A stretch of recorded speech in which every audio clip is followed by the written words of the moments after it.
Hello student, कैसे हैं आप? I hope you are doing well.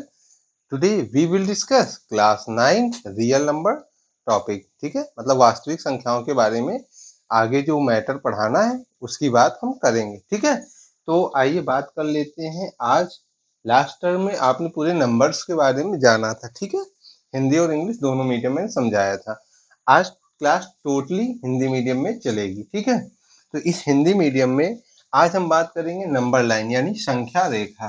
ठीक है, तो जो संख्या रेखा होता है, ठीक है, उस पे सारी संख्याओं का जिक्र होता है। और संख्याएं बेटा कैसी होती हैं? रियल टाइप की। ठीक है, तो सभी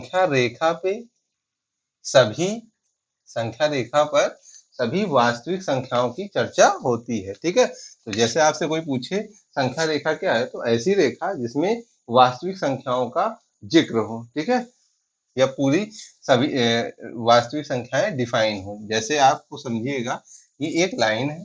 ठीक है, और इस लाइन में ये जीरो है। जीरो के right hand side +1 +2 +3 +4 up to dot dot value रहती है। जबकि इधर क्या होगा? -1 -2 -3 अप टू डॉट डॉट ये वैल्यू हो। ये लाइन है, इसमें देख रहे हो आप इंटीजर रियल नंबर होता है, यानी पूर्णांक क्या होता है? वास्तविक संख्या ही तो होता है। जीरो क्या होता है? वास्तविक संख्या। और +1 +2 अप टू डॉट डॉट आगे तक की जो संख्याएं हैं वो क्या होती हैं? प्लस ही तो होती हैं। ठीक है, तो इस चीज को आप समझ लीजिएगा। संख्या रेखा क्या है? इस रेखा पे सभी वास्तविक संख्याओं को दर्शाया जाता है। ठीक है, पहली बात यहाँ से क्लियर हुआ। अब हम बात कर लेते हैं, क्योंकि आपका इस वास्तविक संख्याओं में इस वास्तविक संख्या जो टॉपिक है ना, इसमें आपको आज के टर्म में इस संख्या रेखा पर परमेय संख्याओं को दर्शाना है। ठीक है, रैशनल नंबर को दर्शाना है। जैसे मैं कुछ क्वेश्चन उठाता, जैसे 5/7 है बेटा। ठीक है, और एक 7/5 है। दोनों को समझना। इसमें आप देख रहे हो नीचे की वैल्यू ज्यादा, यानी जो डिनोमिनेटर है हर वो ज्यादा है, जबकि इसमें डिनोमिनेटर यानी हर कम है। ठीक है, ऊपर वाली वैल्यू ज्यादा है, इसमें कम है।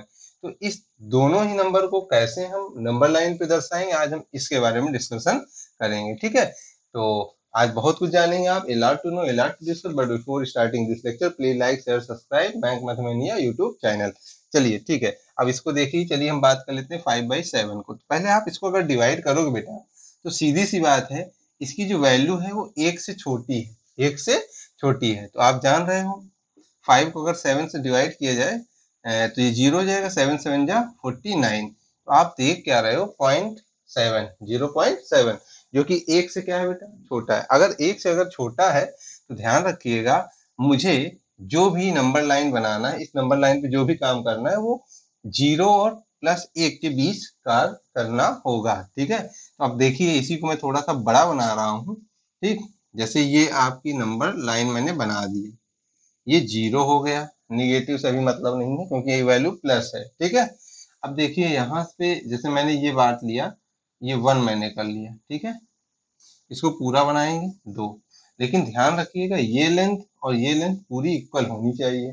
फिर आइए बात कर लेते हैं, चूंकि ये 1 से छोटा है तो मेरे पास जो भी मैटर मिलेगा वो 0 और 1 के बीच में मिलना है। ठीक है, तो 0 और 1 के बीच में मिलना है। तो ये बताइए 5/7 के लिए नीचे कितना है? 7, यानी 7 हिस्से बराबर बराबर लगा दीजिए 0 और 1 के बीच में। तो 1 2 3 4 5 6। तो आप देखो 1 2 3 4 5 6 7 हिस्से बराबर बराबर बढ़ गए। तो अब ये 5/7 है, तो ध्यान रखिएगा पांचवा खाना पहला खाना, दूसरा खाना तीसरा, चौथा पांचवा। ठीक है, तो ये पांचवे खाने को स्टार बना के इसी के सामने क्या लिख लेना? 5/7, या इसका कुछ नाम दे देना, जैसे ए। ठीक है, तो आप समझ गए होंगे 5/7 यानी डिनोमिनेटर ज्यादा हो और न्यूमरेटर कम हो, तो मुझे कैसे निपटना है। ठीक है, अब आइए हम बात कर लेते हैं 7/5 की। 7/5 को अगर हम डिवाइड करने बैठेंगे तो आप देखोगे 5 1 जा 5, 2 आया तो 1 होल 2/5, यानी 1 सही 2/5 आया ना आपका। 1 सही 2/5 में ये तो पता चल रहा है कि ये वैल्यू 1 से ज्यादा है लेकिन 2 से कम है। ठीक है, तो अब ध्यान रखिए, जैसे मैं फिर से नंबर लाइन खींचता हूँ। ठीक है, और मैं 0, ठीक है, फिर यहाँ क्या कर रहा हूँ 1, फिर आप देखिएगा इसी को बराबर बेटा बांट लीजिएगा 0 1 2, ठीक है। अब देखिए चूंकि ये 1/2/5 है, यानी 1 से 2/5, एक तो पूरा का पूरा कंप्लीट हो जाएगा, इससे मतलब ही नहीं अब, ठीक है।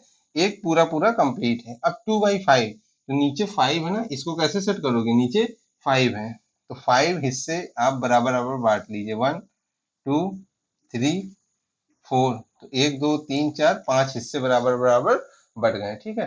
अब आप देखिएगा ध्यान से कि उसमें 2/5 है, तो यहाँ पहला खाना दूसरा, तो अब इसको आप क्या नाम दोगे, 2/5 तो इधर दोगे, लेकिन ये एक कंप्लीट कर चुका है तो इसी को हम कह देंगे 1/2/5। तो आशा करता हूँ अच्छे से समझ गए होगे। यही चीज बेटा निगेटिव हो, अब जैसे यही चीज निगेटिव में हो, है ना, जैसे ये क्वेश्चन कह दे -5/7, तो आपको यही चीज माइनस में करनी है, 7/5 माइनस में है तो यही चीज लेफ्ट साइड यानी माइनस में आपको करना होगा, ठीक है। तो इस चीज को समझ गए होगे आप अच्छे से, ठीक है। अब हम डिस्कशन करना चाह रहे हैं अपरिमेय संख्याओं का, ठीक है। अपरिमेय संख्याओं को संख्या रेखा पे कैसे परिभाषित करेंगे। अब देखिए बेटा ये बताइए अपरिमेय संख्या कैसी होती है, वास्तविक होती है काल्पनिक, तो आप कहोगे वास्तविक होती है।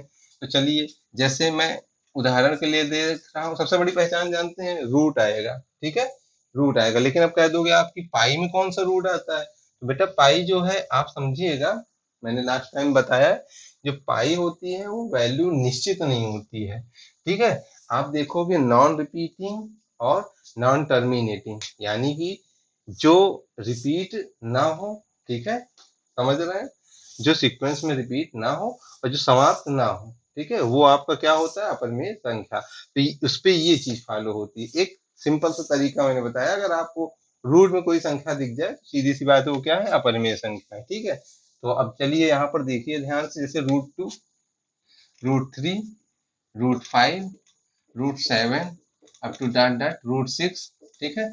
इस तरह की संख्याओं को अगर मुझे नंबर लाइन पे दिखाना है तो मैं कैसे दिखाऊंगा, तो सबसे पहले जैसे मैंने ले लिया एक लाइन, ठीक है, आपने 0 बनाया, 1 बनाया, ठीक है, ये 2 बनाया, ठीक। अब आइए बात कर लेते हैं जैसे √2 की, तो आप देखिएगा जैसे आप पाइथागोरस थ्योरम पढ़े हो, किस पे लगता है, तो आप कहोगे समकोण त्रिभुज पे, यानी राइट ट्रायंगल में आपका पाइथागोरस थ्योरम लगता है, जिसमें सबसे बड़ी भुजा कर्ण होती है, लंब और आधार को आप अगले साल क्लास 10th में जानो किसे लंब और किसे आधार कहेंगे। फिलहाल अभी के लिए बता दे रहा हूँ कि जो भी एंगल और 90 डिग्री जिस साइड पे बनती है वो बेटा क्या हो जाता है, आधार, ठीक है। और ये क्या है आपका लंब, ठीक है। तो अब ध्यान रखिएगा जिस साइड पे दो एंगल एक साथ बन रहे हैं, जैसे 90 वाला और ये, वो आधार होगा, जबकि जिस पे केवल एक बन रहा है 90 वाला, वो लंब होगा। अब आइए बात कर लेते हैं, जैसे अब आप खुद बताइए, जैसे √2 बनाना है, तो √2 इस त्रिभुज में कैसे पाओगे, तो आप कहोगे एक का और इसको एक मान लें, ठीक है। तो आप खुद समझिएगा कि पाइथागोरस प्रमेय जो होती है वो कहती है कर्ण का वर्ग बराबर लंब का वर्ग प्लस आधार का वर्ग, ठीक है, यही तो कहती है। अब लंब क्या है बेटा, एक है, एक का वर्ग, आधार क्या है, एक का वर्ग, एक का वर्ग मिलके बेटा 2 हो जाएगा, तो कर्ण का वर्ग अगर 2 है तो कर्ण बराबर √2। तो कहने का मतलब मैं √2 को इस नंबर लाइन पे एक यूनिट ये मानूंगा लेंथ, ये एक्स एक्सिस पे है, और एक ही यूनिट आप जितनी लंबाई ये है इतनी ही लंबाई ऊपर की तरफ वाई एक्सिस पे माननी होगी, ठीक है। तो आप कहोगे एक यूनिट लेंथ ये है, ठीक है। अब देखोगे ध्यान से, ये आपको मिला देना है, ठीक है, पटरी से। अब पटरी से जैसे मिला लोगे तो आप कंपास लेना पड़ेगा गोला प्रकार, और इसको ऐसे मेजर कर लीजिएगा, इसको पूरा माप लीजिएगा, ठीक। मापने के बाद गोला प्रकार उसी को इसी तरह चला देना है, तो बेटा यहाँ पे कहीं काटेगा, तो ये जो लेंथ होगी आपकी, ठीक है, नंबर लाइन पे ये √2 होगी, ठीक है, समझ गए ना। अब मान ली कल को क्वेश्चन आ जाए √3 को दिखाना है तो कैसे करोगे, अब फिर से वही पाइथागोरस प्रमेय, ठीक है। पाइथागोरस प्रमेय फिर क्या कहोगे, आपकी बेटा बेस क्या है, √2 है, आपको ये तो पता होगा कोई भी संख्या है अगर उसके ऊपर रूट है उसके ऊपर स्क्वायर है तो रूट स्क्वायर दोनों हट जाता है, क्योंकि √1/2 होता है, 2 से 2 कट जाता है, ठीक है। जैसे यहाँ पर ये क्या हो जाएगा, 1/2 हो जाएगा, तो 2 से 2 कट जाएगा, तो कहने का मतलब रूट और स्क्वायर एक साथ आता है तो वो जो अंदर संख्या होती है उसको वही उतार दिया जाता है, तो यहाँ 2 हो जाएगा, भाई √2 का वर्ग लिखोगे, और आधार बेटा, आधार आपका √2 का वर्ग था, और जो लंब है, लंब बेटा क्या करना होगा, 1 यूनिट का मेजर करना होगा, वो भी इस पॉइंट से। ठीक है, तो ये जैसे आपका क्या है, 1 यूनिट पॉइंट है, इसका स्क्वायर कर दो तो ये 1 हो जाएगा, और ये 2 हो जाएगा, तो 1 2 मिलके बेटा 3। तो कर्ण बराबर क्या हो जाएगा, तो कर्ण बराबर √3। तो यहाँ पर आप देख रहे हो, ये लेंथ, इसको मिला देना है अब ऐसे ये। ठीक है, तो अब ये जो है लेंथ, अब कंपास यानी गोला प्रकार से अब इसको मापोगे, फिर आगे इसको गोला प्रकार से ऐसे फैला देना। तो अब ये जहां कट रहा होगा, अब ये लेंथ क्या है, √3, मतलब √3 थोड़ा सा और आगे आ गया। ठीक है, तो आप देख रहे हो, और जैसे ही √4 बेटा वैसे आप परफेक्ट स्क्वायर है यानी पूर्ण वर्ग है, तो 4 का वर्गमूल 2 होता है, तो आप देख लो 4 का 2 पे आ जाएगा, अगर इस प्रोसेस से किया जाए। ठीक है, तो आशा करता हूँ सब कुछ समझे होगे। इसी तरह से √5 √7 √6 का आप लोग करके दिखाइएगा, कमेंट बॉक्स में लिखिएगा कमेंट कि अगर आपको समझ में नहीं आया है। ठीक है, और अदर जो होमवर्क है वो लिख लीजिए, जैसे -3/5 आपको दिखाना है, 1/3 दिखाना है नंबर लाइन पे। ठीक है, और 7/2 दिखाना है। ठीक है, और 14/3 दिखाना है। तो इसको कैसे दिखाओगे, वो भी माइनस में। ठीक है, ये होमवर्क है, इसको आप लोग जरूर कीजिएगा। ठीक है, तब तक के लिए थैंक यू। अधिक से अधिक हमारे चैनल मैथ मैथमेनिया को लाइक शेयर सब्सक्राइब कीजिए, जिससे मोटिवेशन बना रहे, अधिक से अधिक वीडियो आपके लिए बनाते रहे। Thank you.